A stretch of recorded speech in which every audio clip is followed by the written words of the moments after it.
1. Permission to feel.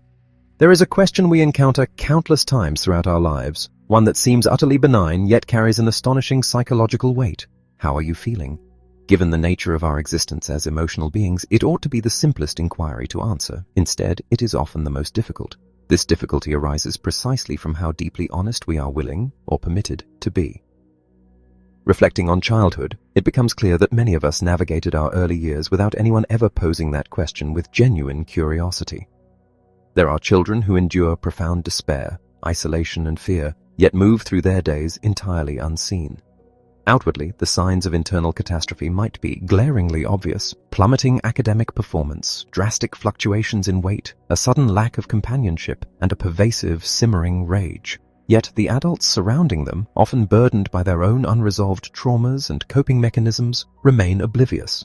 When parents are consumed by their own anxieties, depressions, or explosive angers, they inadvertently teach a devastating lesson. Internal suffering must be kept hidden.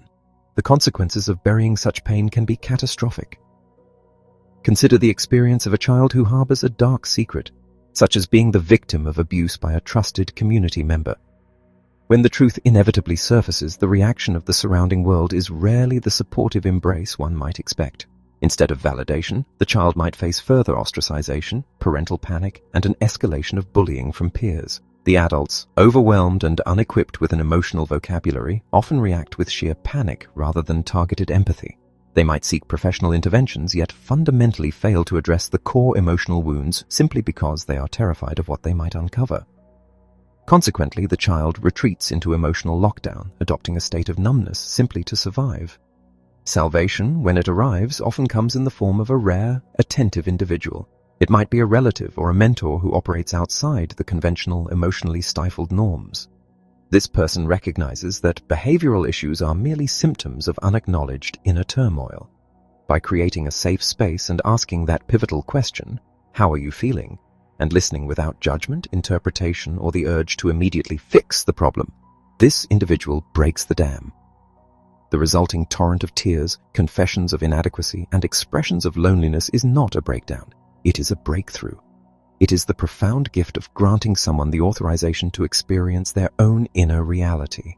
This transformative power of acknowledged emotion is what drives the modern scientific pursuit of emotional fluency. Institutions dedicated to this study do not view emotional intelligence as a soft, secondary trait, but as a critical metric for a thriving, compassionate, and innovative society. Yet, when we survey audiences across all walks of life, from educators to corporate executives, the sheer lack of emotional vocabulary is startling. We rely on superficial terms like busy, fine, or okay, retreating from the vulnerability required to name our true states, particularly the unpleasant ones like resentment, apprehension, or sadness. We have paradoxically elevated the question of "how are you?" to our most common social reflex, while simultaneously stripping it of all expectation of an honest reply. The irony is that ignoring these vital signals does not neutralize them. It magnifies them. Unexpressed feelings accumulate, quietly sabotaging our decisions, our relationships, and our well-being. The evidence of this societal failure is ubiquitous. We see it in the skyrocketing levels of anxiety and depression among youth, the alarming rates of teacher burnout, and the pervasive disengagement in the workplace. We are raising generations characterized by chronic stress, boredom, and fatigue. When educational systems prioritize order and strict rule-following over human connection, such as a student afraid to break a rule to simply say hello to an administrator, we actively suppress the very instincts that make learning and growth possible. In times past, when society faced a crisis of youth development, such as the widespread malnutrition discovered among military draftees during World War II, the response was swift and systemic. We recognized the physical deficit and implemented national programs to feed the hungry. Today, we are facing a different, invisible famine. We are dealing with an emotional malnutrition that requires an equally urgent systemic intervention. Emotions are not merely noise, they are data. They are internal dispatches providing crucial information about our environment and our reactions to it. Anger, for instance, is rarely an isolated, inexplicable event. It is almost always a reaction to a perceived injustice. If we merely punish the outward display of anger without addressing the underlying sense of unfairness, the emotion will fester. To decode these dispatches, we must approach them scientifically rather than intuitively. Becoming fluent in this internal language requires mastering a specific set of competencies. It demands the ability to accurately perceive emotions in ourselves and others, to comprehend their origins and their impact on our behavior, to label them with a precise and nuanced vocabulary, to express them appropriately across different contexts, and finally to regulate them so they serve our goals rather than sabotage them. Implementing these competencies systemically is a formidable challenge. Early attempts to bring emotional education into classrooms often met with fierce resistance from educators terrified of opening a Pandora's box of feelings. The realization dawned that for children to learn these skills, the adults, the teachers, the principals, the parents, must first master them. The transformation must be cultural and top-down. Ultimately, equipping individuals with these competencies does not promise a life of perpetual bliss. It offers something far more valuable: the resilience to navigate the inevitable hardships of life, the capacity to forge deep connections, and the mental flexibility required for true innovation. The journey toward this emotional liberation begins with a single, foundational step: claiming the fundamental right to feel. Chapter 2. Emotions are information. For centuries, the prevailing wisdom has relegated the human emotional landscape to the realm of the irrational, a disruptive force that must be conquered by logic and reason.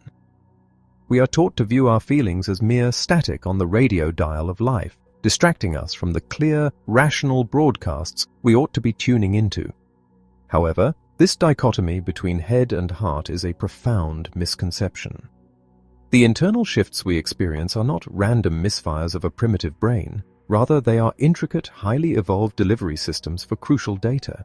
They are a continuous stream of information, interpreting the world around us and our place within it. When we ignore this data, we navigate our lives blindfolded, reacting to unseen forces and wondering why we constantly stumble. To truly harness our cognitive potential, we must fundamentally reframe our perspective. We must understand that every affective state is a vital messenger, and our primary task is to decode the message. The first profound intersection where this data manifests is in the realm of emotions and attention, memory and learning. The cognitive processes that allow us to absorb new information and recall it later are intimately tethered to how we feel. Imagine a classroom where a student is quietly enduring the agonizing fear of social rejection or the acute stress of domestic turmoil.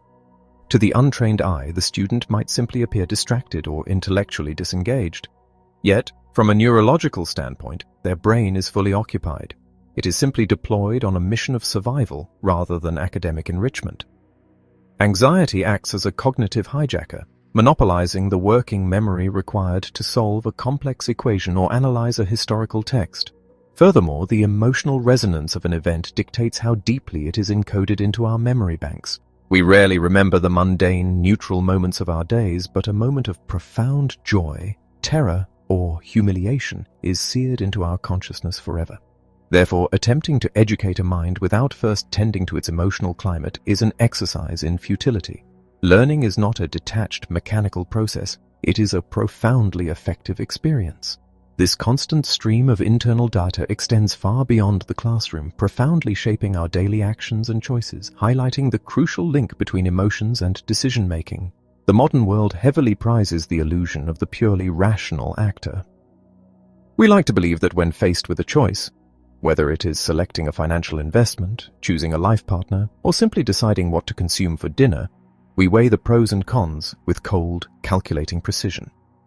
The reality, however, is far more complex and heavily influenced by our underlying mood. An individual simmering with unrecognized anger is significantly more prone to take reckless risks, viewing potential rewards through an inflated lens while dismissing catastrophic risks. Conversely, a pervasive sense of sadness or apprehension can paralyze our ability to choose altogether, leading to extreme caution and missed opportunities. Even judgments we consider entirely objective, such as a referee calling a foul or a manager evaluating an employee's performance, are continuously colored by the evaluator's internal state. When we fail to recognize this emotional tint, we surrender our autonomy, allowing transient moods to author our most consequential life choices.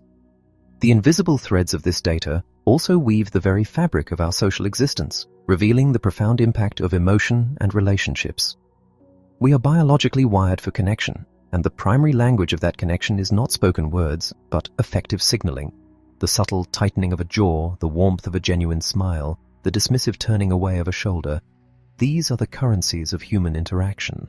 When we misread these signals, or when we project our own unresolved turmoil onto another person, the social fabric tears.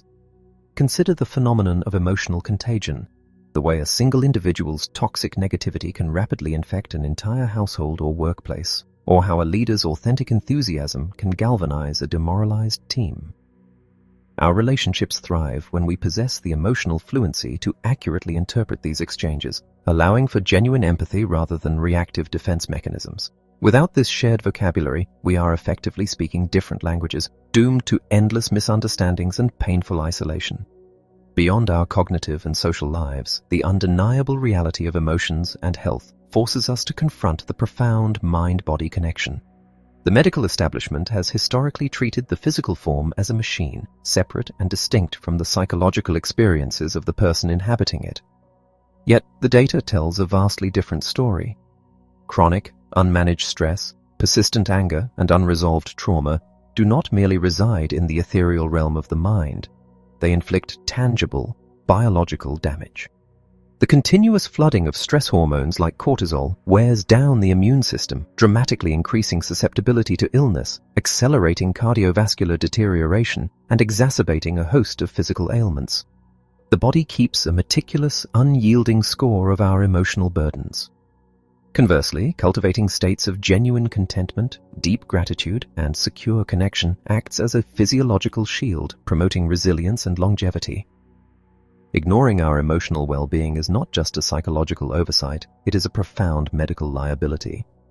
Finally, the spark of human ingenuity itself is inextricably linked to our affective states, a dynamic beautifully illustrated by emotions and creativity.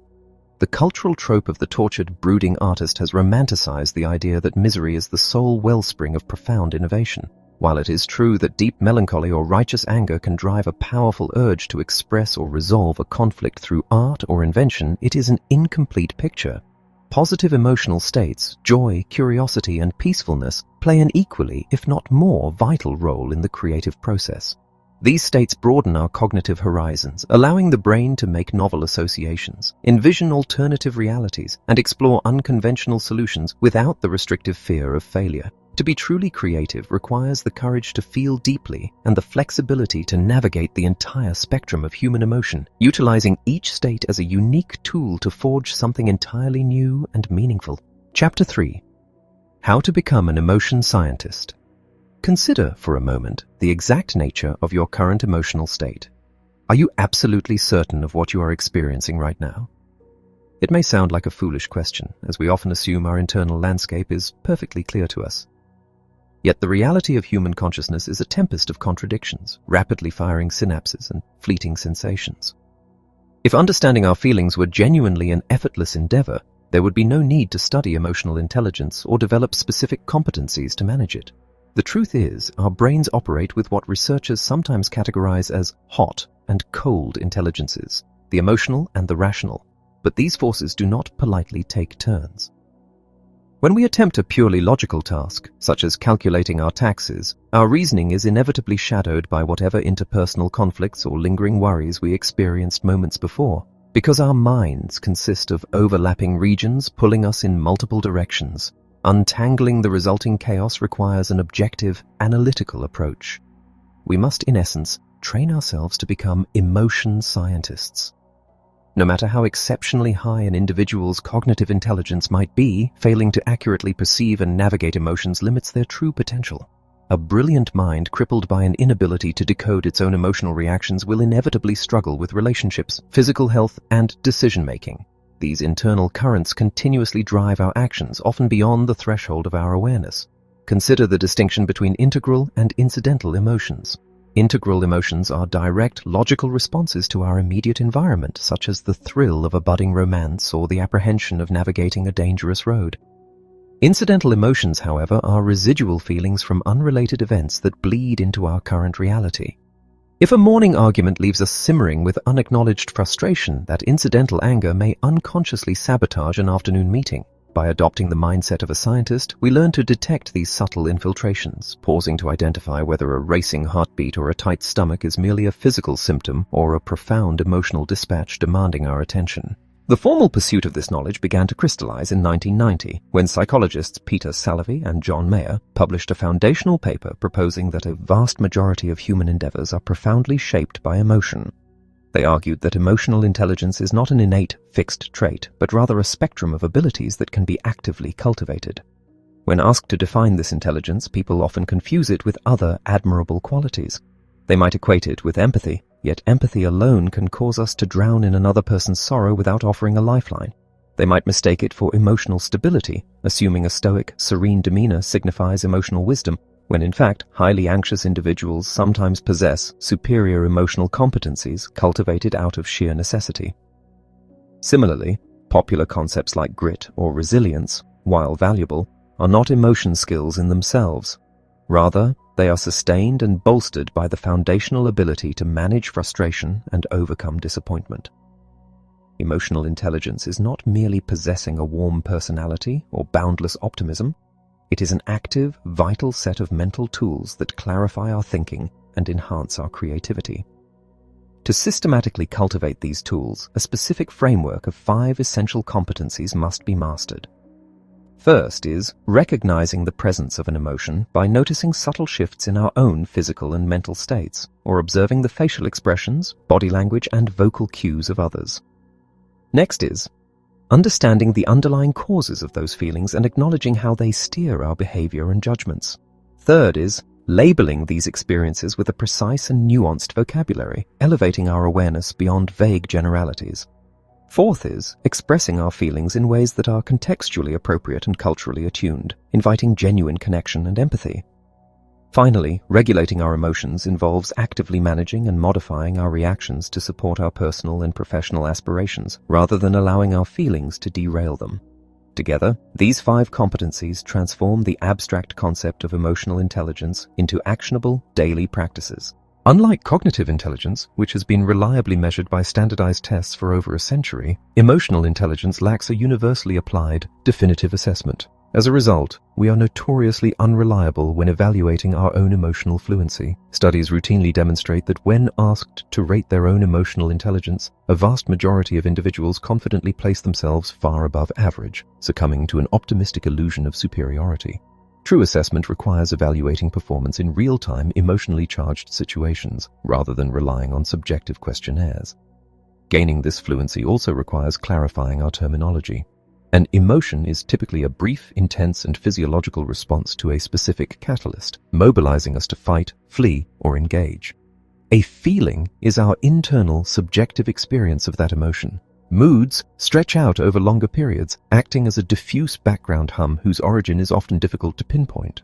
We can even experience meta-emotions, which are our emotional reactions to our own feelings, such as feeling deep shame over a moment of fear.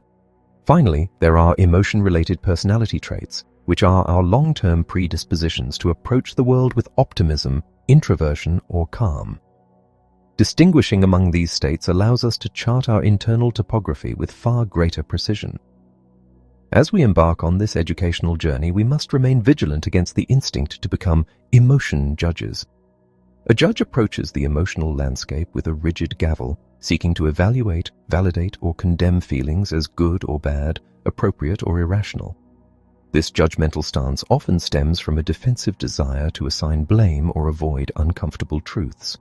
An emotion scientist, conversely, approaches the unknown with deep curiosity, stripped of moral condemnation.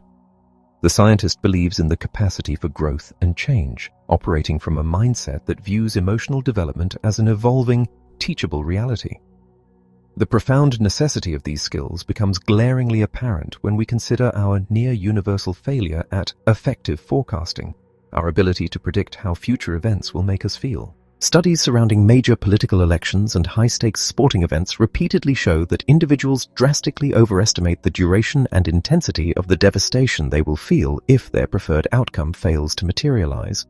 However, those who possess higher emotional intelligence consistently predict their emotional futures with far greater accuracy, intuitively understanding that psychological well-being is determined less by objective events than by how those events are processed and shared.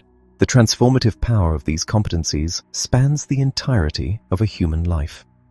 In young children, robust emotional skills correlate with better academic performance and fewer behavioral disruptions. In adolescence, these abilities act as a vital shield against the hormonal turbulence of youth, significantly lowering rates of depression and anxiety while fostering resilience against self-destructive choices. In adulthood, they forge the foundation of enduring romantic partnerships, deep friendships, and effective transformational leadership. Fortunately, research confirms that these competencies are not locked away at birth. Even brief, structured interventions have been shown to significantly elevate the emotional intelligence of athletes, corporate executives, and university students. Ultimately, mastering these internal mechanics does not render a person flawless or emotionally numb. It does not demand that we become compliant doormats, smiling through indignities. On the contrary, it equips us to face confrontations with clarity and to stand our ground without losing our center. We will still experience exhaustion, irrational anger, and moments where we react poorly. Yet, by embracing the mindset of an emotion scientist, we grant ourselves the grace to acknowledge our missteps, reflect on the underlying causes, and approach the next challenge with refined insight. Delaying this vital education strips us of our greatest resource. The path forward begins with a single, courageous commitment to decode the profound information hidden within every feeling. Chapter 4. Recognizing Emotion. Once again, we must return to the foundational inquiry. How are you feeling? This time, however, do not attempt to intellectualize the response. Before you answer, pause, draw a slow, deep breath, and silence the analytic machinery of your mind. Simply sense the internal landscape. By momentarily turning off the cognitive noise, you can access a clear, visceral sense of your underlying emotional state. Even if the precise vocabulary eludes you, the fundamental current is unmistakable. You know instinctively if you are feeling vibrant, depleted, agitated, or serene. The words can follow later. The initial necessity is simply to be present with the sensation. We must learn to physically halt our momentum, check in with our bodies and minds, and ask ourselves about our fundamental emotional posture. Are we drawn to approach the world, or do we feel the urge to retreat? Are our fists clenched and hearts racing, or are we breathing with relaxed, balanced ease? This profound act of pausing introduces the first of the essential skills required to become an emotion scientist: recognition. To acquire this skill is to learn how to accurately detect emotions within ourselves and observe them in others. It requires the fundamental acknowledgement that we are entirely feeling beings, experiencing an uninterrupted flow of emotions in every instant of our lives. Yet, when adults from all walks of life, from medical professionals to corporate executives, are asked to describe their feelings, they routinely struggle. Their explanations for this difficulty are as telling as they are tragic. They confess that they never stopped to ask themselves the question, that they were never taught a comprehensive vocabulary for their inner lives, that it feels unsafe to be honest, or that they operate under the assumption that nobody actually cares. Some fear the judgment of others, while others dread the responsibility that comes with acknowledging a feeling, believing that to name an emotion means having to fix it. Under the weight of these societal pressures, we retreat into the safety of automatic responses like fine or busy. Yet, until we can recognize what we are experiencing, we cannot hope to regulate those experiences. Recognition, however, extends far beyond our own internal topography. It is equally vital to recognize the feelings of those around us. Since we cannot endlessly interrogate our colleagues and loved ones about their fundamental emotional states, we must rely heavily on nonverbal communication. The vast majority of human interaction is conveyed not through the words we speak, but through the subtle language of facial expressions, bodily posture, and vocal inflection. Words can easily be manipulated to hide the truth, but our physical gestures rarely participate in the deception. Recognizing a person's general mood provides the essential compass heading before we attempt to unravel the complexities of exactly what they are feeling and why. The collateral damage of failing to recognize these basic emotional states is devastating. It is how an engaged, cheerful child subtly morphs into a hostile or lethargic shadow of themselves without anyone intervening. It is how an adult radiating well-being quietly slips into crippling anxiety, or in the most tragic scenarios, deep depression and self-harm, leaving the surrounding community to wonder how everyone missed the signals. Consider the reality of a child enduring daily abuse and profound bullying while living with parents who deeply love him. The outward signs of terror and despair are glaringly present, yet the adults, consumed by their own unresolved emotional deficits, fail to truly see the child. Loving someone is not synonymous with seeing them. Often we express our most profound suffering through behaviors that are designed to be off-putting or destructive. In our most vulnerable moments, we may erupt in rage or retreat into icy isolation, practically daring the people in our lives to cross the moat and offer help. We scream, "Leave me alone," or insist, "I'm fine," while our internal emotional state is desperate for connection and attention. The skill of recognition demands that we learn to break through these defensive displays and understand that volatile behavior is merely a distress signal. To aid in this crucial first step, there is a navigational tool known as the mood meter, rooted in the circumplex model of emotion developed by psychologist James Russell. This model posits that all human emotions can be charted along two core dimensions, pleasantness and energy. By intersecting a horizontal axis of pleasantness, ranging from the extreme of unpleasant to the extreme of pleasant, with a vertical axis of energy, ranging from very low to very high, we create a grid that accommodates the entirety of the human emotional experience. This grid is divided into 4 distinct quadrants, each assigned a color to reflect its emotional resonance. The top right quadrant, colored yellow, represents high pleasantness and high energy, the domain of joy, excitement, and optimism, where posture is erect, eyes are bright, and one feels ready to engage the world. The top left quadrant is red, denoting low pleasantness but high energy. Here lies the turbulent territory of anger, frustration, and fear, but also passion and fierce competitiveness. In the red, the body tenses, breath shortens, and the mind prepares for fight or flight. The bottom right quadrant, green, is the space of high pleasantness and low energy, characterized by peacefulness, serenity, and contentment, where the breath slows and the spirit feels secure. Finally, the bottom left quadrant is blue, indicating both low pleasantness and low energy. This encompasses the spectrum from mild sadness to profound apathy and depression, but also the quiet, reflective states of empathy and deep concern, marked by a slumped posture and a downward gaze. By utilizing this conceptual map, we can quickly locate our fundamental emotional state. A beautiful Saturday morning spent in a garden clearly places us in the serene green, or perhaps the exuberant yellow.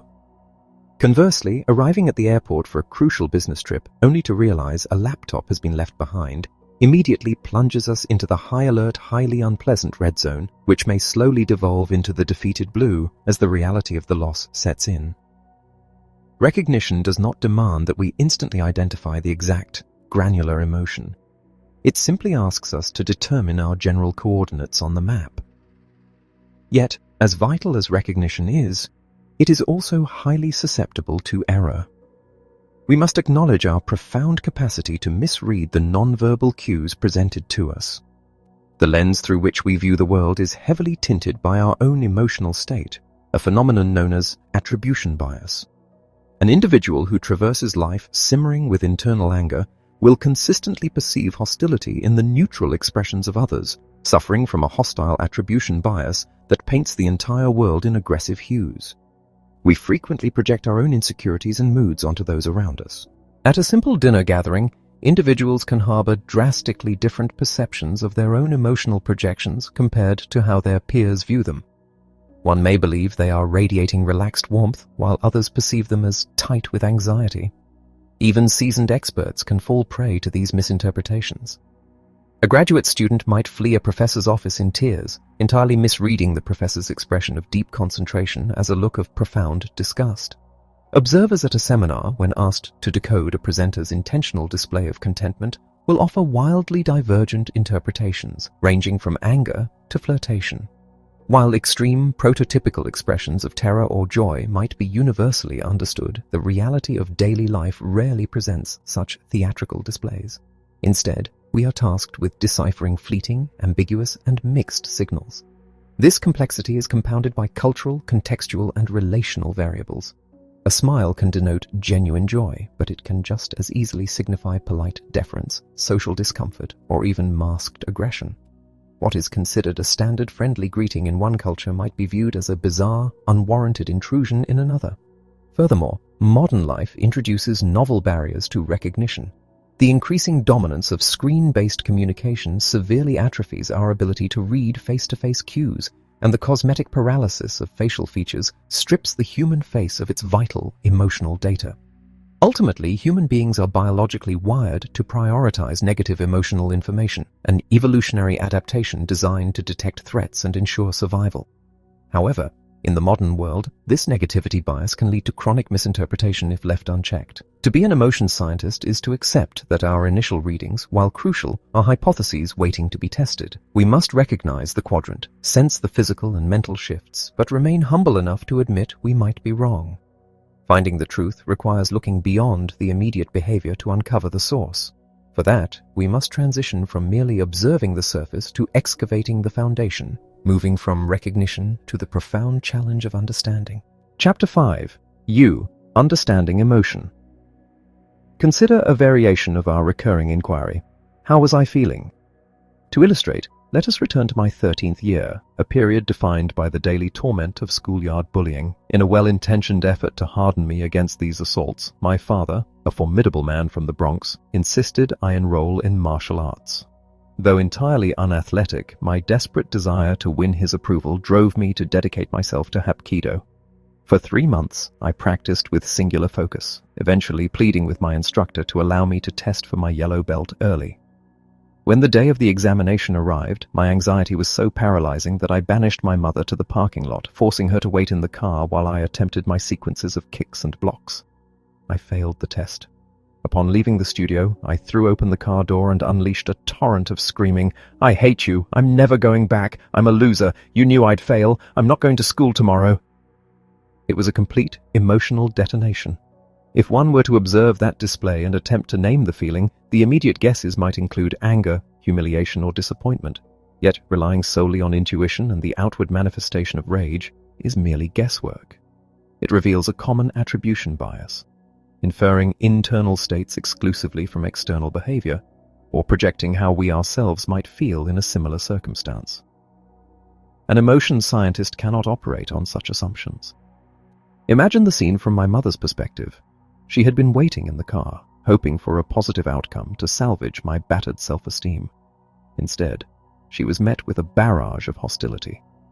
If she harbored any initial instinct to gently uncover the source of my agony, it was instantly obliterated by my aggression. Her own outrage was triggered, and she retaliated by threatening to tell my father. This reaction, while entirely natural and inherited from her own upbringing, bypassed the critical opportunity to discover what was truly unfolding within me. This brings us to the second and perhaps most formidable of the essential emotion competencies, understanding. If recognition is the acknowledgement that an emotional event is occurring, understanding is the rigorous pursuit of its origin. It hinges entirely on one daunting question: why? Why this specific feeling, and why right now? What is the root cause? The answers are rarely straightforward. They are often tangled in a complex web of past traumas, perceived slights, and layered reactions. Asking that initial question inevitably spawns a succession of further inquiries, demanding that we peel back the layers of the emotional onion.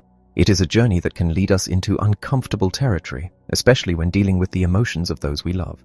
We hesitate to ask why because we are terrified of the answer. We fear that we might be complicit, that our own actions or failures might be the very source of the suffering before us. Yet the core of understanding is the relentless search for the underlying theme. When a child screams, "I hate school," the surface emotion appears to be hatred. But what fuels that hatred? Often it is fear. And the underlying theme of fear is a perceived threat or danger. Armed with this knowledge, our line of questioning shifts. We stop addressing the hate and start searching for the danger. Is there a bully, an impending failure, an abusive teacher? Like a scientist formulating and testing a hypothesis, we probe until the truth reveals itself.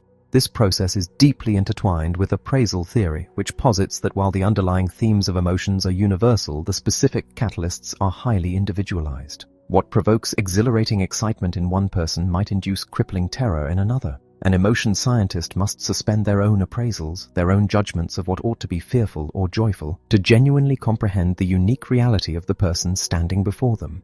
To guide this investigation, we can look to the coordinates of our emotional map. Each quadrant holds specific clues to the underlying causes of the feelings residing there. In the high-energy, high-pleasantness territory of the yellow quadrant, joy, excitement, the cause is typically an unexpected positive event. the achievement of a significant goal, or the eager anticipation of a reward. In the turbulent red quadrant of high energy and low pleasantness, anger, fear, anxiety, we are in the grip of the fight or flight response. Anger is almost universally triggered by a perception of unfairness or injustice. Our attention is thrust outward, ready to assert and defend. Fear is driven by an impending threat. Passion, also residing here, is the fierce drive to convince others of our truth. Because these states share high physiological arousal, they are easily confused, making precise understanding critical. The blue quadrant, marked by low energy and low pleasantness, sadness, despair, is generally rooted in experiences of loss or failure. Our focus narrows, turning inward and pessimistic. Finally, the green quadrant of low energy and high pleasantness, serenity, contentment, arises when we feel secure and complete. The need to strive or defend evaporates, leaving a profound appreciation for the present moment. Armed with these navigational headings, we must learn to ask the right questions. Of ourselves, we must inquire, what just happened? What memories does this trigger? What was I doing right before this physiological shift? Of others, we must gently ask, what might have caused this? What do you need right now?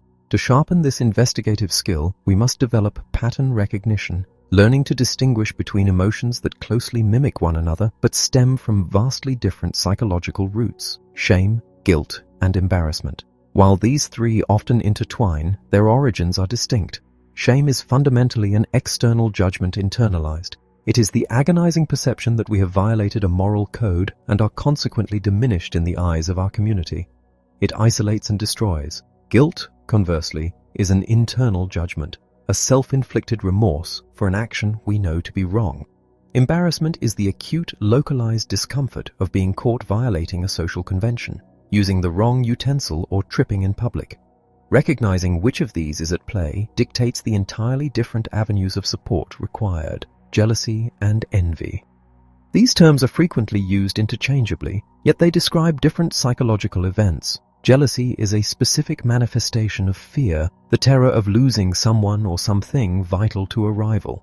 It is often volatile, mixing insecurity with rage. A child perceives a teacher favoring another student and reacts with defensive jealousy. Envy, however, is the longing for something possessed by another. It can be a constructive motivator, driving us to work harder to achieve a similar status, or it can curdle into toxic resentment toward the person who holds what we covet. Joy and contentment. Though dictionaries blur their definitions, the emotional experiences are distinct. Joy resides in the high-energy yellow quadrant. It is the active, elevated state of acquiring something deeply desired. Contentment sits in the low-energy green quadrant. It is the profound stillness of feeling complete, where the very act of wanting ceases. While modern culture obsessively pursues the energetic high of joy, it is often the balanced equilibrium of contentment that provides sustainable psychological health. Stress and pressure. The modern world uses stress as a catch-all diagnosis for any discomfort, masking the true underlying emotions. Consider a university student who sends a profoundly entitled late-night email demanding to skip an exam because she is so tired and stressed from attending family dinners and sports banquets. A surface reading of this behavior triggers anger at her arrogance. However, a scientific inquiry reveals a different reality. The student was reeling from the recent death of her grandmother and suffocating under the demands of an anxious mother who texted her incessantly. What the student labeled stress, the sheer volume of daily demands, was actually pressure, the acute high-stakes demand to perform and manage her mother's psychological fragility.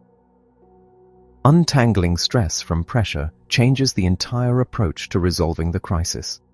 The questions we ask to achieve this understanding must be accompanied by congruent non-verbal signals. If we ask a loved one why they are hurting, but we do so with crossed arms, narrowed eyes, or while glancing at a phone, the unspoken message is deafening. I do not actually want to know, and I am preparing to judge you. True understanding requires the posture of absolute unhurried presence. When we fail to understand the cause, we inevitably attempt to treat the symptom, often through force. If a student suddenly violently strikes a classmate's desk and screams, the immediate reflex is to punish the aggression. We demand apologies and restore order. Yet, if we pause to ask why, we might discover that moments prior, the classmate had publicly mocked the child for wetting the bed. Punishing the ensuing outburst does nothing to address the profound humiliation that caused it. Let us return to my failed martial arts test. Because my parents did not know how to bypass my rage and seek understanding, they could not know which of several realities had occurred. Did I fail fairly, meaning the core theme was unmet expectations and the emotion was disappointment? Was I tested on material I hadn't been taught, making the theme unfairness and the emotion anger? Or did a bully corner me in the locker room, threatening to beat me the next day on the bus, making the core theme impending danger and the emotion terrifying fear? The truth of that day was the latter. I was paralyzed by the anticipation of a beating. Does knowing that excuse my subsequent disrespect toward my mother? No. But it fundamentally alters the required intervention. You cannot punish a child out of terror. Until we commit to the rigorous, sometimes frightening work of understanding the why beneath the behavior, we are merely reacting to shadows, unable to offer the genuine salvation that emotional fluency provides. Chapter 6. L. Labeling emotion. Consider a gathering of highly successful professionals, individuals whose daily lives demand precision, expertise, and articulate communication. When asked to simply describe how they are feeling on any given day, the vast majority falter. They retreat to the safest, most featureless words available, fine or good. Perhaps a brave few might stretch to curious. Yet when these same individuals are asked to describe the intricate flavors of a fine red wine, they suddenly transform into poets, effortlessly summoning words like supple, sinewy, mouth-coating, and approachable. This profound paradox exposes a glaring deficit in our modern lives. While sociologists often discuss a vocabulary gap regarding the economic and educational disparities among children, there is an equally devastating emotional vocabulary gap that spares no one. We possess the linguistic capability to vividly describe fermented grape juice, yet we remain astonishingly mute when it comes to the complex topography of our own inner lives. There are hundreds of words available to describe the human emotional experience, but most of us consistently rely on a mere fraction of them. This is not merely a cosmetic issue of inarticulateness, it is a fundamental barrier to psychological health. Without a precise vocabulary, it is impossible to accurately label emotions. Without an accurate label, it is impossible to properly consider, navigate, or resolve those emotions. Neuroscience has provided tangible proof for the maxim that naming an emotion is the first step to taming it. The very act of applying a specific word to a feeling acts as a biological mechanism of regulation. Within the architecture of emotional fluency, labeling represents a critical pivot point. The earlier skills of recognizing a general mood and understanding its underlying cause lead directly to this moment. If recognition tells us we are in the red quadrant of turbulent, unpleasant energy, labeling is what forces us to determine precisely where we stand within that red zone. Is the sensation one of being enraged or merely frustrated? Are we terrified or simply concerned? In the serene green quadrant, are we feeling secure or have we slipped into complacency? These distinctions are vital because each specific emotion stems from a different root cause and demands an entirely different course of action. The vocabulary we choose is the mechanism by which we refine our understanding. Without this precision, our emotional experiences remain formless and chaotic. Relying on the same exhausted terms forces us to regress to an almost adolescent state of emotional muteness. The heavy reliance on words like fine or busy is often a shield against vulnerability. It is a polite, socially acceptable method of demanding that others keep their distance. Even when we attempt to be more descriptive, we often hide behind figures of speech, claiming to be on top of the world or down in the dumps, which create a safe metaphorical distance between our true internal state and the outside world. Applying an exact label to an emotion performs 4 essential functions. First, it legitimizes and organizes the experience. A word gives a feeling substance, transforming a vague, troubling sensation into a concrete mental model that can be evaluated. Second, it allows others to meet our needs. When we articulate exactly what we are experiencing, we give the people around us the necessary information to look past our outward behavior and offer genuine empathy. Third, it works in reverse, granting us the clarity to truly support others. Finally, precise labeling connects us to the broader human experience, turning the isolation of private emotion into a shared, communicable language. Despite having roughly 2,000 words in the English language dedicated to emotion, our working vocabulary remains woefully impoverished. The distribution of these words is inherently skewed. Approximately half describe negative states, while the remainder are divided between positive and neutral ones. We tend to grant our positive feelings only superficial attention, content to simply ride the wave without analyzing the mechanics of our joy. Unpleasant emotions, however, force us to slow down. They are internal alarms indicating that a problem requires our immediate attention, hence the evolutionary necessity for a broader, darker vocabulary. Yet, many adults resist acknowledging this reality. When introducing a comprehensive emotional vocabulary to classrooms, there is often pushback against teaching words like alienation or despair. Adults fear that providing the vocabulary might somehow invoke the suffering, ignoring the undeniable truth that children already experience these dark feelings. They simply lack the words to ask for a lifeline. The acquisition of this vocabulary mirrors the biological development of the brain. Infants can only distinguish between pleasant and unpleasant states.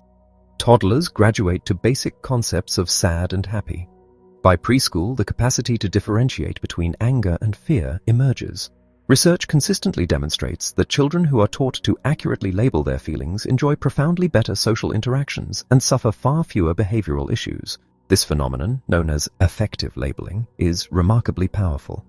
In clinical experiments, individuals suffering from extreme phobias who were forced to use specific emotion words to describe their terror actually experienced a measurable reduction in distress.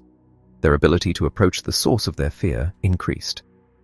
Neurologically, the act of applying a precise label diminishes the hyperactivity of the amygdala, the brain's threat center, and engages the prefrontal cortex, which governs rational thought and regulation.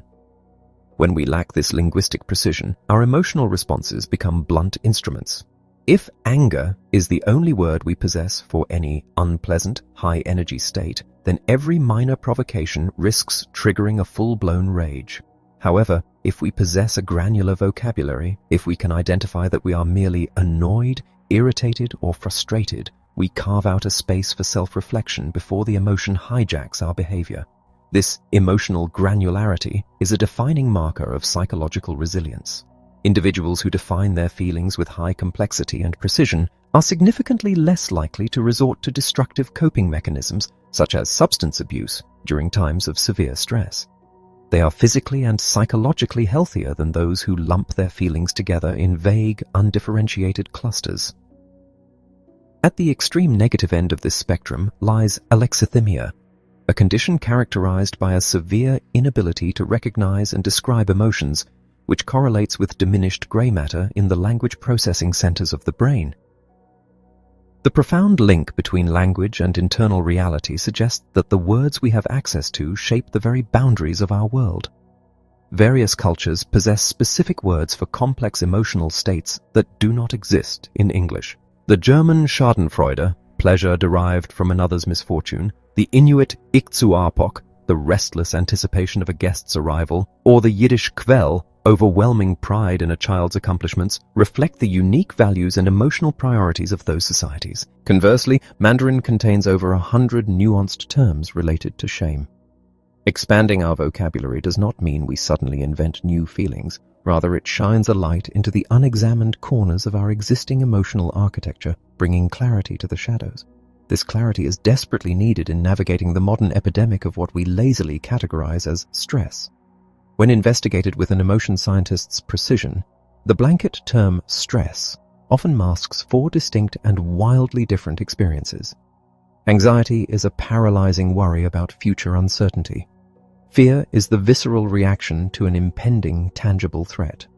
Pressure is the heavy external demand to perform well because something valuable is at stake. Stress, accurately defined, is the sensation of being buried under too many demands with too few resources to meet them. Treating all 4 of these distinct states with the exact same coping mechanism is a recipe for chronic failure. Untangling them through precise labeling dictates the path to survival.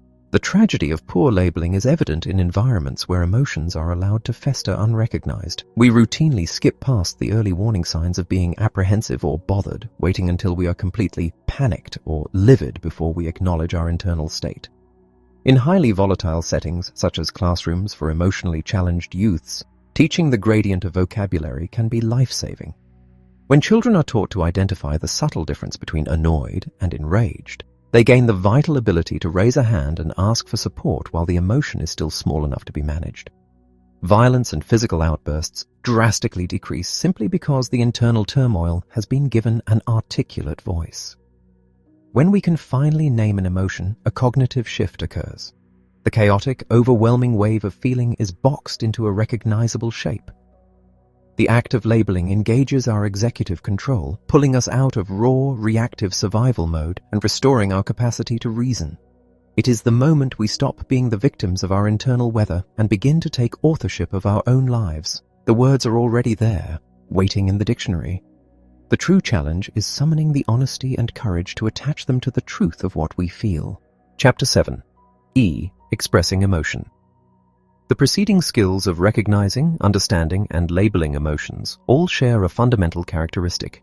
They unfold within the safe, invisible confines of the internal mind. They require rigorous self-examination, but they carry little external risk. The transition to the fourth skill alters this dynamic entirely. To express an emotion is to cross the threshold from the private to the public. It demands a daunting vulnerability. In the fraction of a second before we reveal our internal state to a spouse, a colleague, or a parent, our minds are flooded with fearful calculations. We wonder if we will be met with empathy or judgment, if our honesty will forge a deeper connection or result in painful alienation. For many, this prospect is so terrifying that they choose the agonizing safety of silence. The collateral damage of this silence is profound.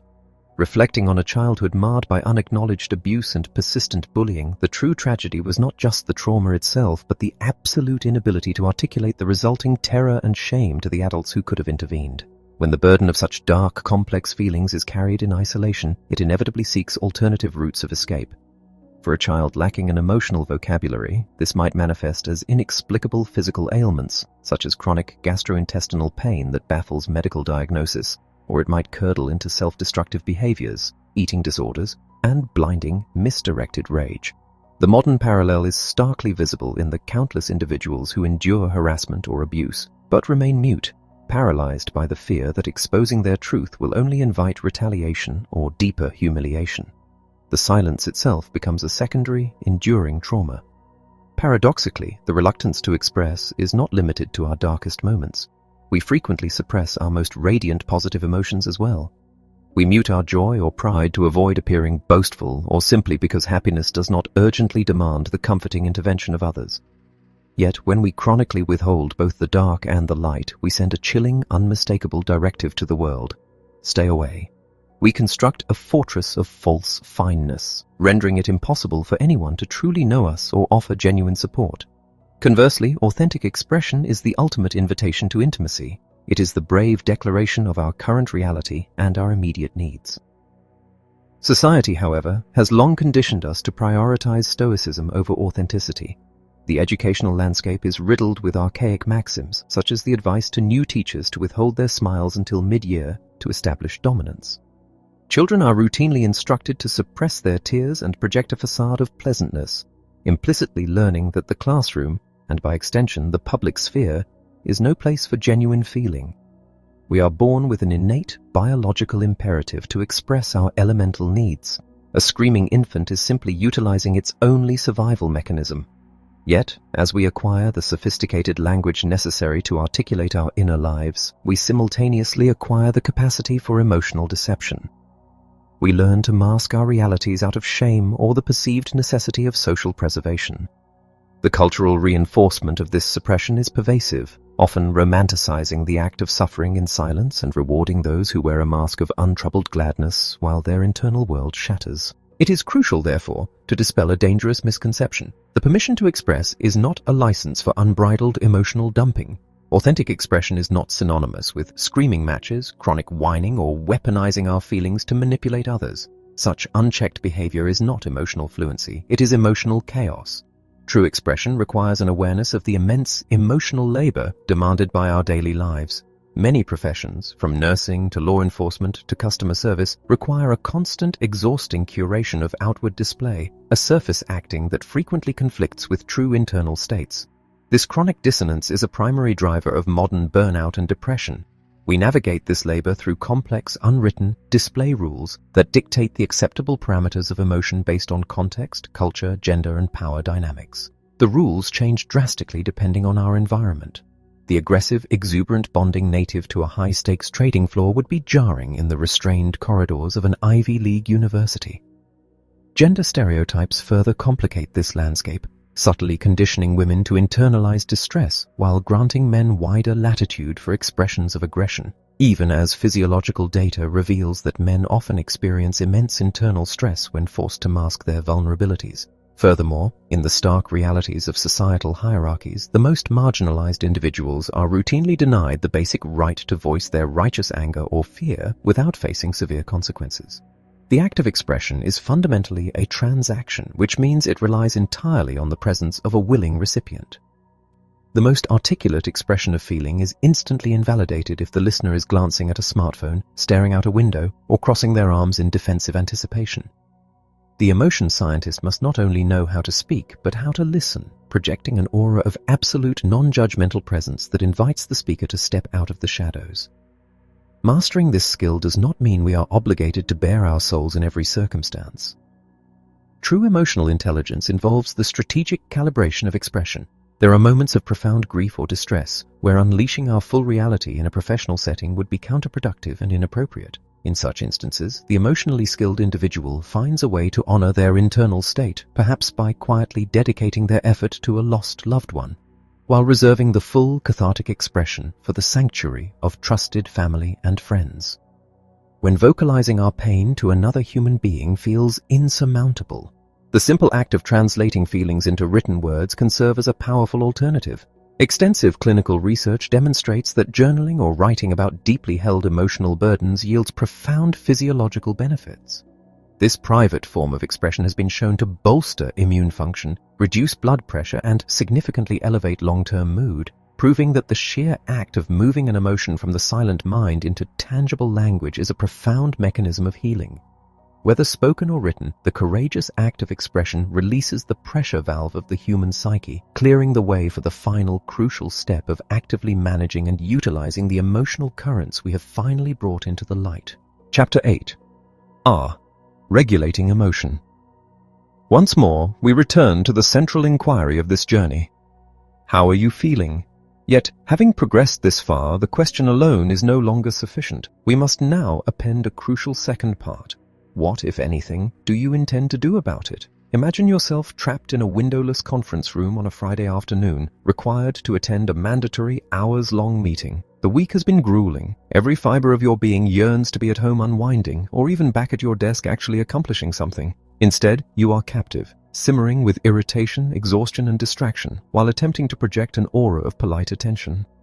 When audiences are presented with this exact scenario and asked how they would cope, their answers reveal a fascinating array of coping mechanisms. Some declare they would leave their feelings at the door or sit up straight to force engagement. Others suggest drinking copious amounts of coffee, taking meticulous notes, or simply pushing through the agony by sheer willpower. Some offer physical escapes like taking a walk or slipping out for a cigarette. More recently, the fashionable responses revolve around mindfulness, suggesting they would breathe deeply and force themselves to remain present. All these responses are attempts to manage an uncomfortable internal state. This brings us to the absolute pinnacle of our emotional architecture: regulation. It is the final, most sophisticated, and undeniably the most challenging of the 5 essential competencies. It is practically impossible to conceive of a functioning human life without the capacity to regulate our feelings. We have been engaging in this process since infancy, from a baby instinctively sucking its thumb for comfort or turning its face away from a distressing sight. Yet, despite a lifetime of practice, the vast majority of us execute this vital function in an erratic, haphazard manner. We frequently employ methods that inflict more damage than the original emotion itself, such as losing our temper and screaming at a loved one. We rarely regulate with conscious intent, precise timing, and a clear vision of a positive outcome. Because every emotional spark is unique, our regulation must be equally fluid. The excruciating wait in a coffee shop line that triggers homicidal rage on a Tuesday might simply provide a pleasant moment for people watching on a serene Thursday. This unpredictability highlights exactly why the preceding skills of recognizing, understanding, labeling, and expressing are non-negotiable prerequisites. We cannot possibly deploy the correct regulation strategy if we do not first comprehend the precise nature and origin of the emotion we are attempting to manage. Up to this point, our work has resided largely in the realm of reflection and vocabulary. Now, we must translate that profound self-awareness into tangible action. To regulate an emotion does not mean to conquer it, numb it, or banish all negative sensations in a futile quest for perpetual bliss. True regulation, as defined by leading psychological researchers, is the deliberate process by which we influence which emotions we experience when we experience them, and how we ultimately express them to serve our highest goals and preserve our well-being. It begins with the fundamental requirement of granting ourselves and those around us the absolute permission to own every feeling, however dark or inconvenient. Consider a young student arriving at school shattered by the sudden death of a beloved pet. An emotionally skilled classroom does not attempt to force that child out of their despair by demanding a shift to a happier state. Instead, the community gathers around, offering hugs, space, and a listening ear, thereby regulating the child's environment so that the sorrow can be safely experienced and endured. This introduces the profound transition from self-regulation to co-regulation. We do not exist in emotional vacuums. Every interaction we engage in involves a continuous, invisible exchange of effective energy.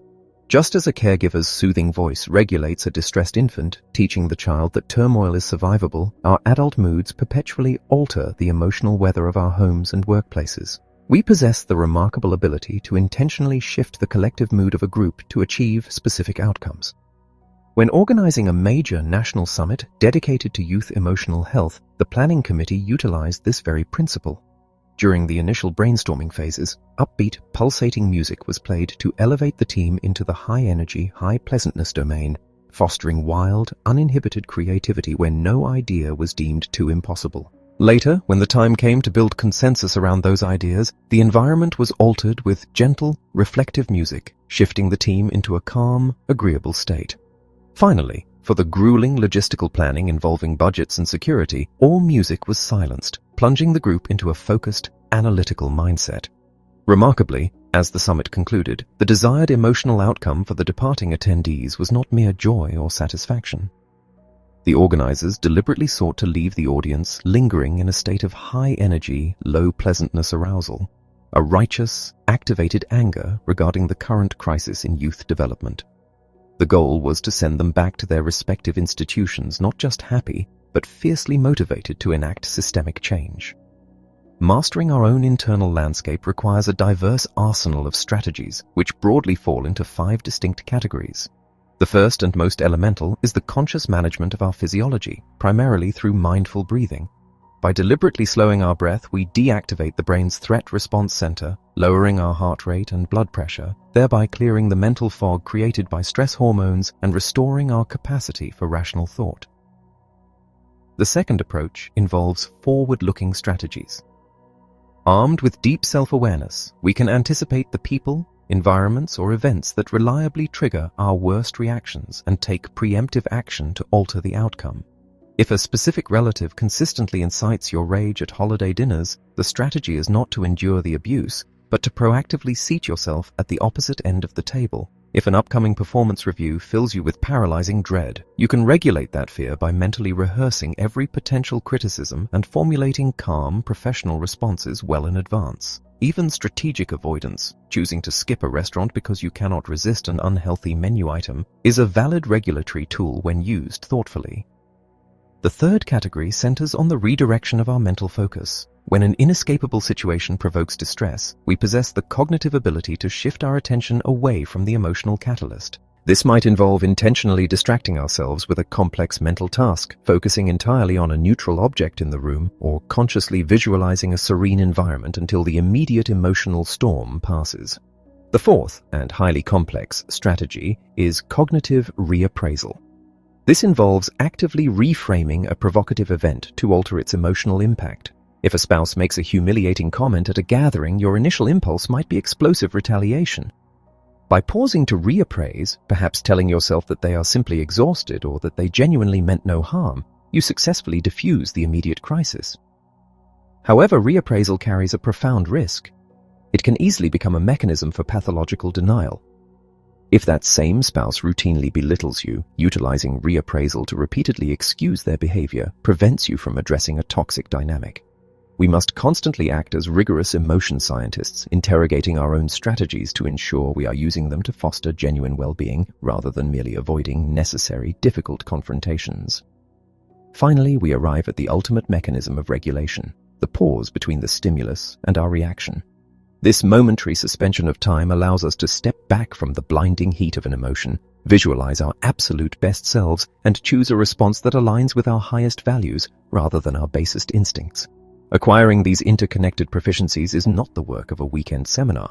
It is the labor of a lifetime. It demands the dedication of mastering a complex discipline, requiring endless practice, refinement, and a willingness to accept feedback. Because we are inherently emotional beings, there will inevitably be days when exhaustion, stress, and sudden provocations shatter our carefully constructed defenses, causing us to revert to our oldest, most destructive habits. When that happens, when the strategies fail and we lash out, we must extend to ourselves the exact same grace we strive to offer others. We must grant ourselves the permission to fail, summon the courage to apologize, and commit to beginning the rigorous, beautiful work all over again the very next day. Chapter 9. Emotions at Home.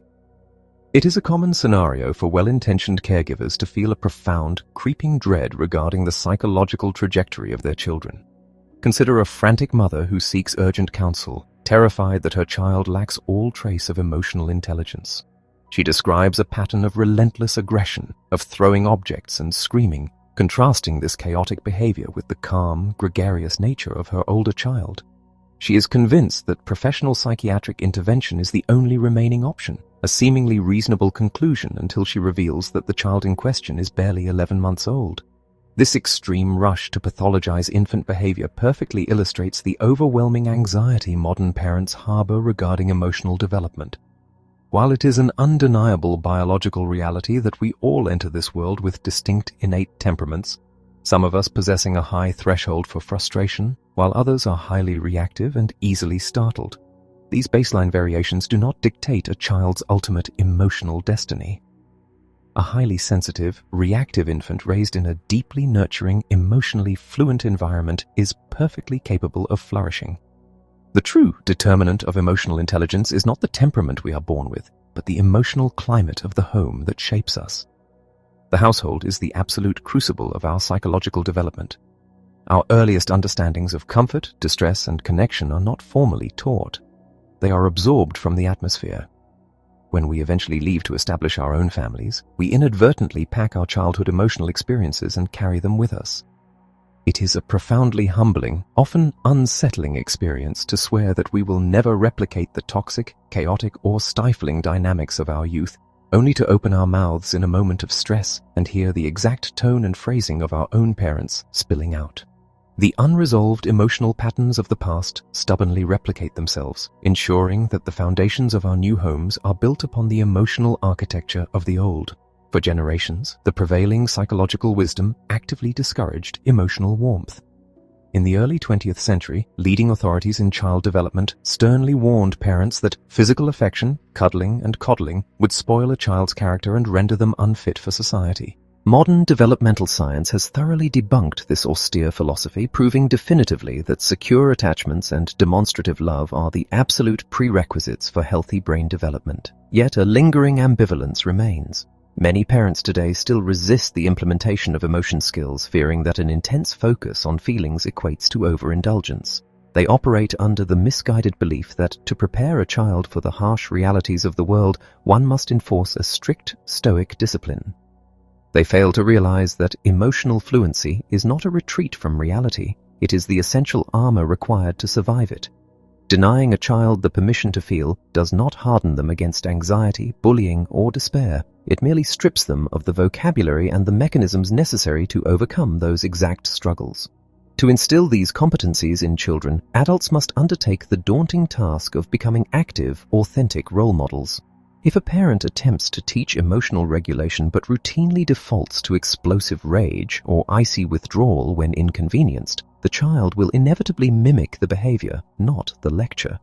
Parents who view emotions as disruptive liabilities, who command their children to suck it up and routinely mask their own feelings, silently enforce a culture of suppression. This dynamic is further complicated by deeply ingrained unconscious gender biases. Research consistently demonstrates that adults speak to young girls with a far richer emotional vocabulary, openly discussing feelings of sadness and empathy, while simultaneously discouraging boys from displaying vulnerability, pushing them instead toward aggressive posturing or emotional muteness. The language deployed within the home dictates the boundaries of a child's internal world. When parents utilize a granular, sophisticated vocabulary to describe their own emotional states, they provide their children with the necessary tools to regulate their own developing nervous systems. Today, this vital transfer of emotional knowledge is frequently derailed by the ubiquitous presence of technology. When overwhelmed, exhausted parents retreat into the glowing screens of their smartphones to escape the immediate stress of child-rearing, they sever the crucial emotional tether their children rely upon. Children feeling unseen and unimportant routinely escalate their disruptive behavior to reclaim that lost attention, which in turn drives the parent further into digital isolation. The consequences of this disconnect are glaringly apparent in adolescence, where excessive screen time and the displacement of face-to-face human connection correlate directly with skyrocketing diagnoses of anxiety and depression. To disrupt these destructive cycles, we must courageously audit the emotional climate of our own origins.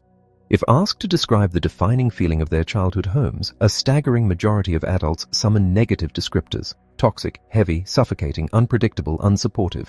To break from this legacy, we must interrogate our past. We must ask whether the adults who raised us operated as curious scientists, gently probing to discover the root of our distress, or as rigid judges, swiftly condemning our feelings and demanding compliance. By acknowledging the painful, defining moments of our own youth, we gain the conscious power to alter the narrative for the generation that follows.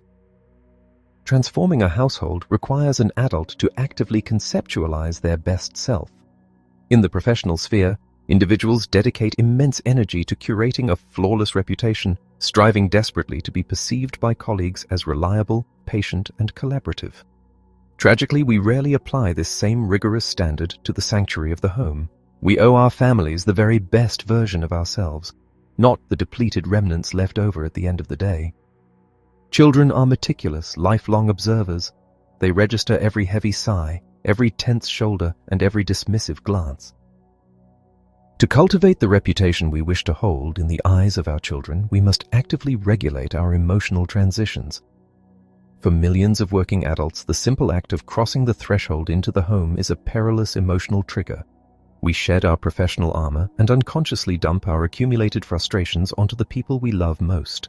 To counter this, we must establish tangible signposts: a bridge crossed during the commute, a specific tree on the street, or the tactile sensation of grasping the front doorknob.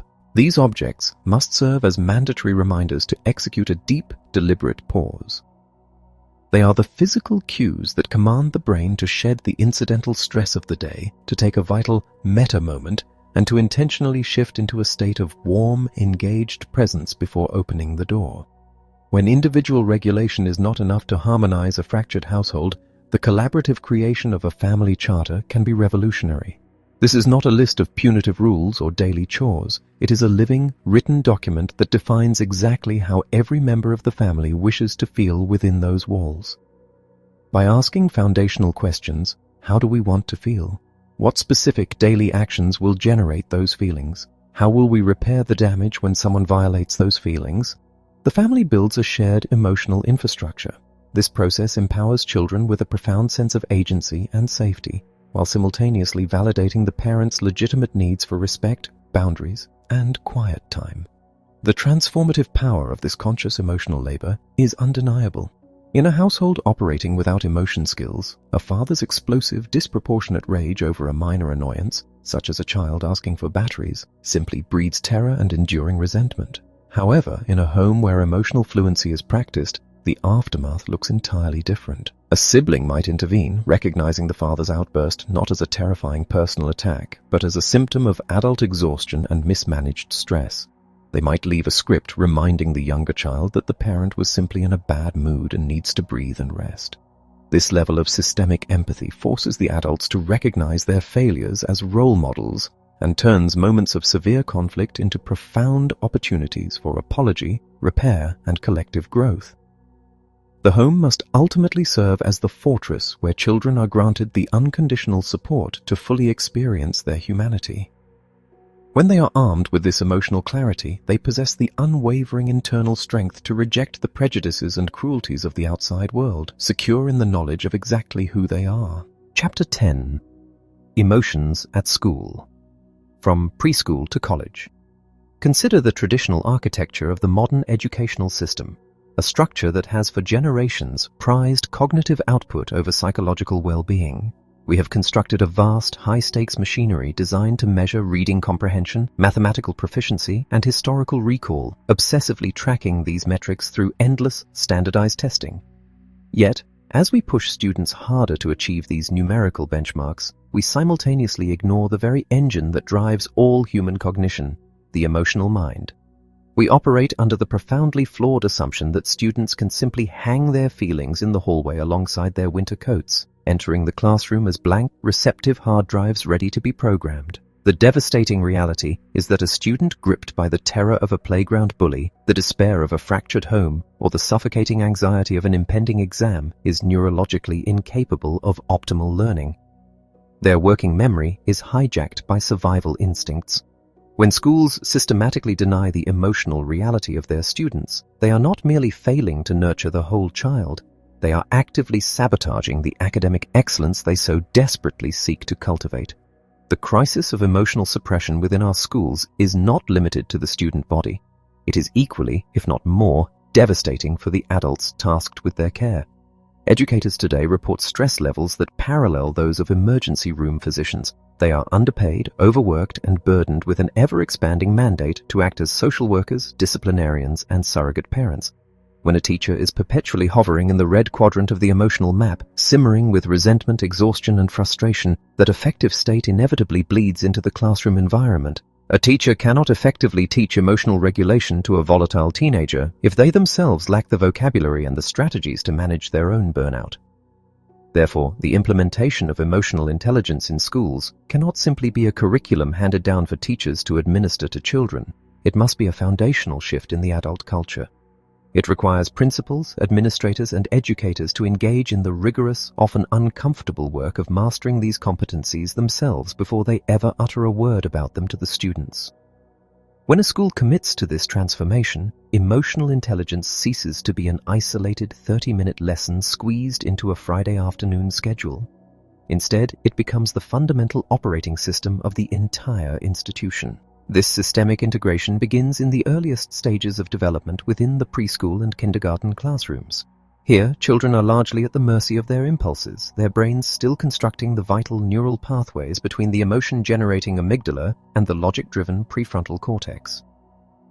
By introducing a rich, granular vocabulary and visual tools early on, educators grant young children the profound ability to identify their internal states.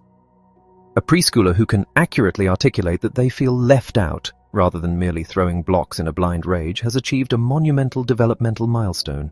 They have moved from acting out their distress to inviting a caregiver into their experience, fundamentally altering the trajectory of their social interactions. As students transition into the turbulent waters of middle and high school, the stakes become exponentially higher. Adolescence is a biological crucible characterized by surging hormones, the intense magnification of peer influence, and a desperate, fragile search for identity.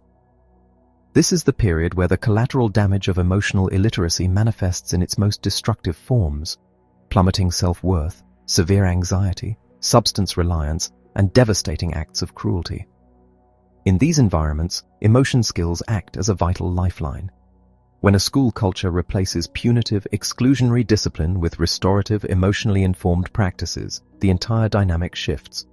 A student who acts out violently is no longer immediately expelled to the streets. Instead, they are engaged by an emotion scientist who seeks to understand the why beneath the aggression.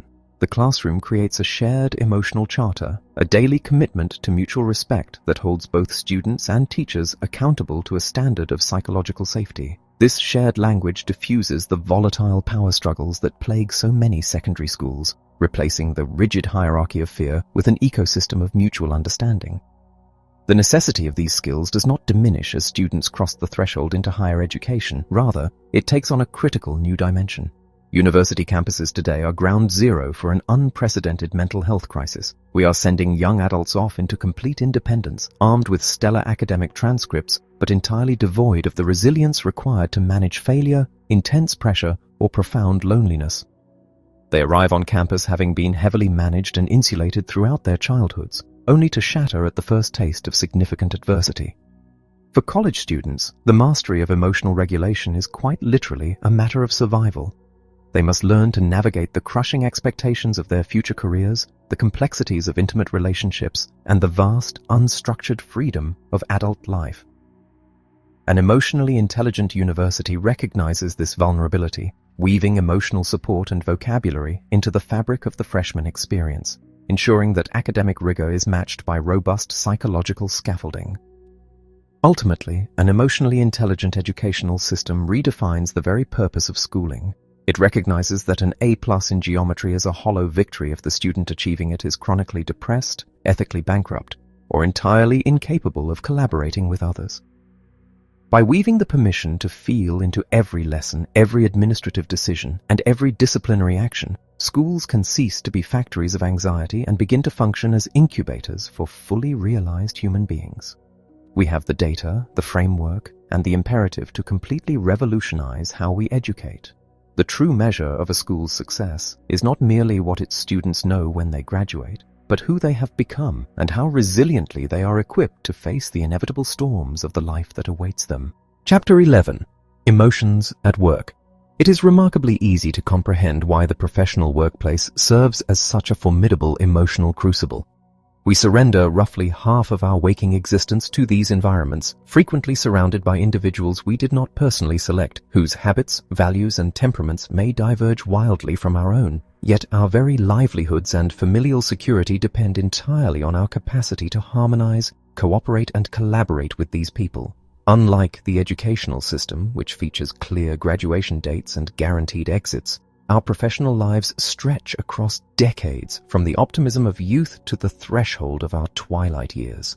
The emotional stakes are undeniably profound. Traditionally, we are conditioned to view the workplace as a domain ruled exclusively by logic, cognitive prowess, technical skill, and the relentless drive for achievement. While these elements are undoubtedly present, they are not the primary engines of our professional reality.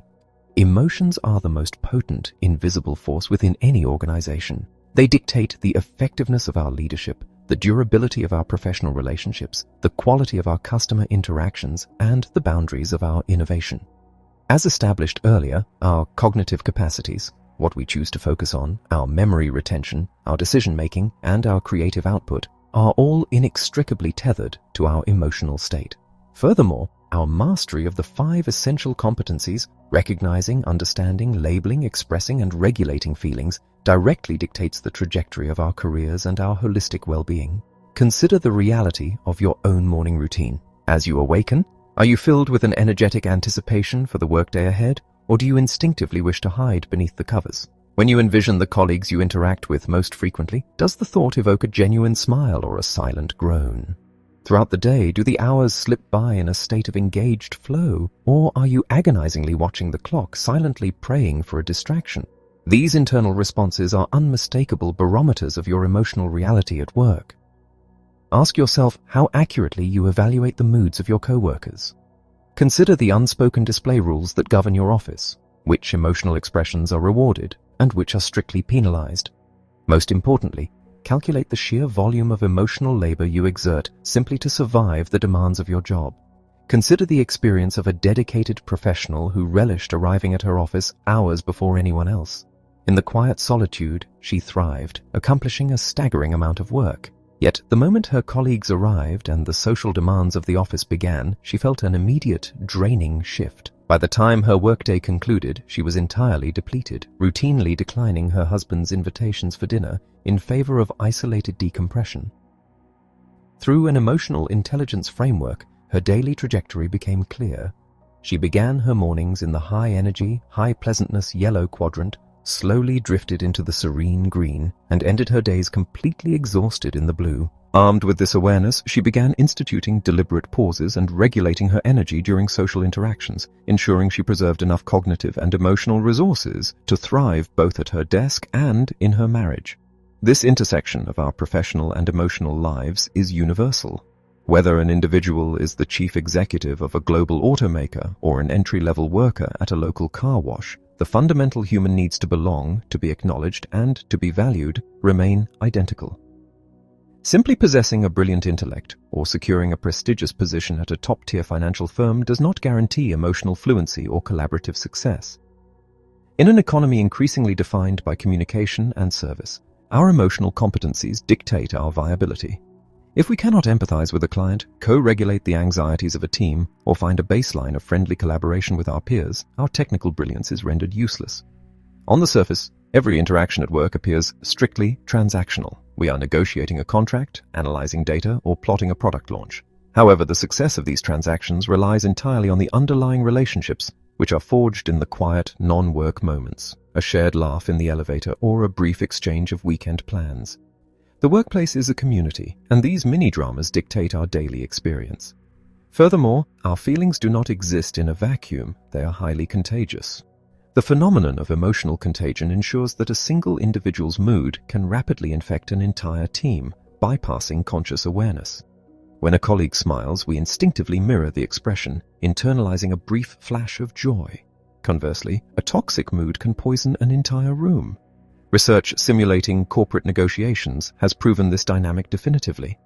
When a group is seeded with positive, collaborative emotional cues, they experience less conflict, perform better individually, and even distribute resources more equitably than groups seeded with negative, hostile cues.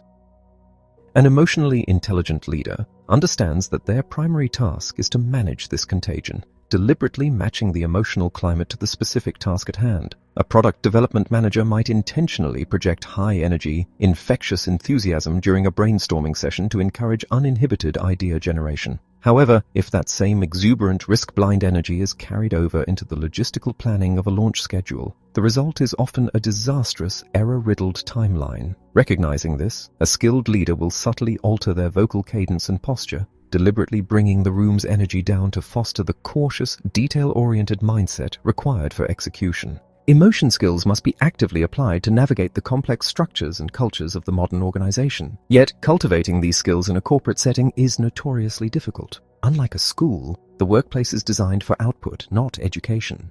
Traditional, intensive training seminars often fail to create lasting habits, and executives frequently resent the diversion of time from immediate revenue-generating activities.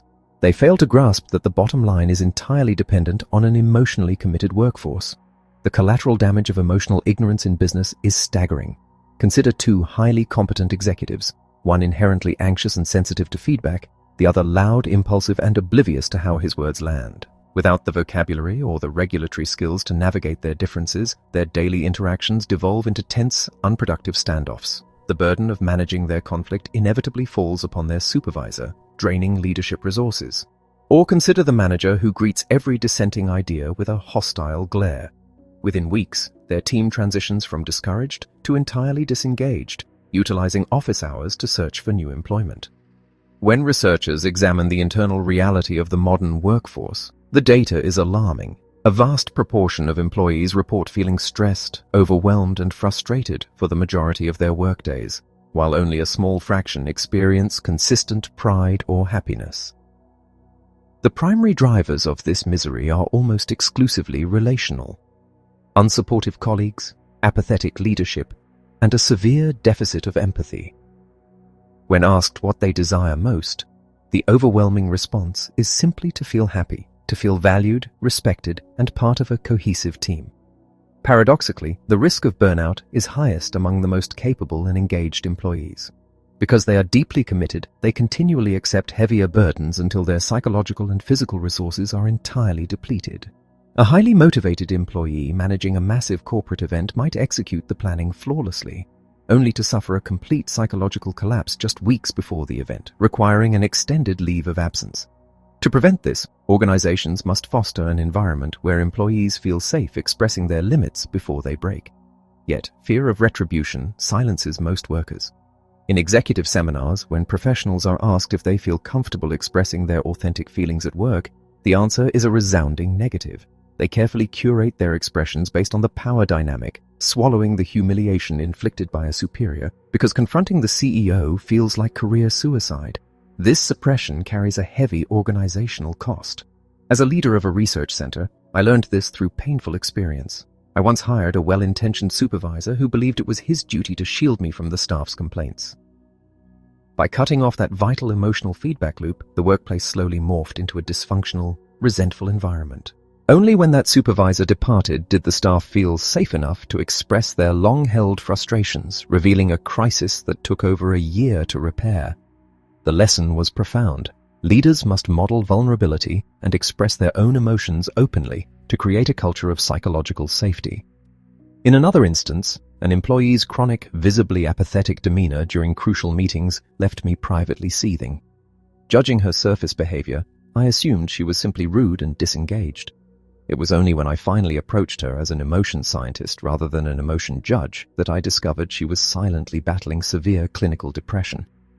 Emotional intelligence is not a soft secondary metric. It is the absolute core of leadership. Research confirms that managers with advanced emotion skills oversee teams with significantly higher rates of inspiration, creativity, and job satisfaction. Furthermore, these teams exhibit drastically lower rates of exhaustion, unethical behavior, and employee turnover. It is an established maxim that people do not quit their jobs, they quit their bad bosses.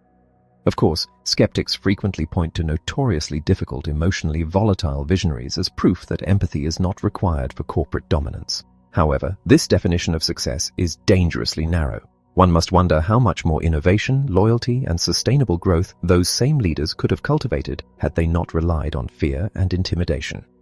Creating a systemic shift in corporate culture requires overcoming immense resistance, usually from the top down. Executives insulated by power often exhibit a marked deficit in compassion, viewing emotion skills as remedial training necessary only for their subordinates, not themselves. An executive facing a tyrannical, abusive board chairman might feel entirely paralyzed, absorbing the daily humiliation until her own mental health fractures. Only by mastering her own emotional regulation can she find the clarity to confront the abuser, set firm boundaries, and demand structural change from the organization, or, alternatively, find an environment worthy of her talents. Increasingly, cutting-edge organizational research is advocating for concepts that once seemed utterly foreign to the boardroom, such as cultivating a culture of companionate love. Companies that actively promote genuine affection, tenderness, and mutual care among their employees report significantly lower absenteeism, reduced burnout, and substantially higher customer satisfaction. In the modern economy, the most talented individuals are recognizing that a massive salary cannot compensate for the psychological toll of a toxic environment. They will inevitably gravitate toward organizations that honor their humanity, leaving the emotionally illiterate institutions to struggle with the consequences of their own willful ignorance.